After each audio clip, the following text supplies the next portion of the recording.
COP28 में हिस्सा लेने के लिए।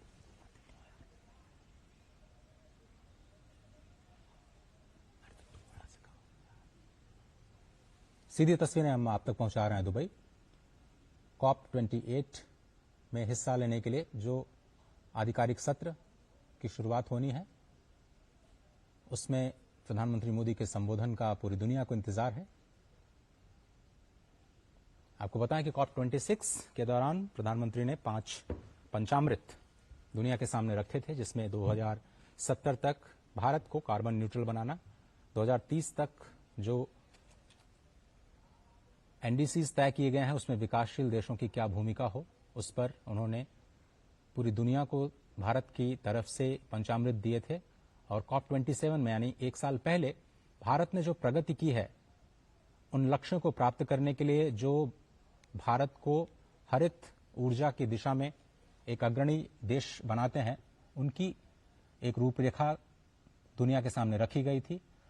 COP28 में प्रधानमंत्री मोदी के संबोधन पर सभी की निगाहें हैं और इसलिए ये और भी ज्यादा इंपॉर्टेंट हो जाता है क्योंकि G20 के दौरान ग्रीन डेवलपमेंट पैक्ट पर जो दुनिया के तमाम सदस्य देश G20 का हिस्सा थे, जहां पर सहमति बनाने में भारत को कामयाबी मिली, उन्हीं बातों को आगे बढ़ाते हुए इसमें स्पष्ट तौर पर यह कहा गया है कि विकासशील देशों को $5.9 ट्रिलियन के फंड की जरूरत होगी अगर उनको अपने एनडीसीज के लक्ष्यों को प्राप्त करना है।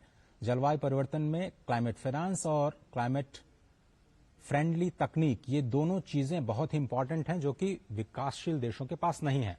भारत ग्लोबल साउथ की अगुवाई G20 में करता नजर आया और अब बहुत मुमकिन है कि प्रधानमंत्री एक बार फिर से लाइफस्टाइल फॉर एनवायरनमेंट जैसे जो अभियान शुरू किए गए हैं भारत से, उनकी वकालत करता हुआ नजर आएगा। साथ ही साथ COP28 के इस शिखर सम्मेलन में भारत अपनी तरफ से उन मंत्रों को देता हुआ नजर आएगा जो पूरी दुनिया को, पूरे विश्व को हरित विश्व की ओर ले जाने में अहम भूमिका निभाते हुए नजर आएंगे।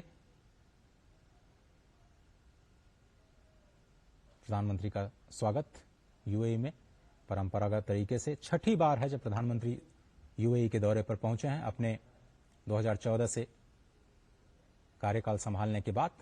और यूनाइटेड नेशंस के एंटोनियो गुटेरेस भी इस मौके पर मौजूद, क्योंकि यह संयुक्त राष्ट्र का ही कार्यक्रम है COP28 और इस साल की मेजबानी यूएई में हो रही है। बहुत ही अहम है संयुक्त राष्ट्र की तरफ से ये सालाना कार्यक्रम, जिसमें सभी राष्ट्रों को एक मंच प्रदान किया जाता है जलवायु परिवर्तन से संबंधित मुद्दों पर बातचीत करने के लिए, अपनी राय रखने के लिए, और एक एक करके तमाम राष्ट्राध्यक्ष। From breaking news, detailed analysis, in-depth interviews and explainers, follow the Times of India. Subscribe to our YouTube channel.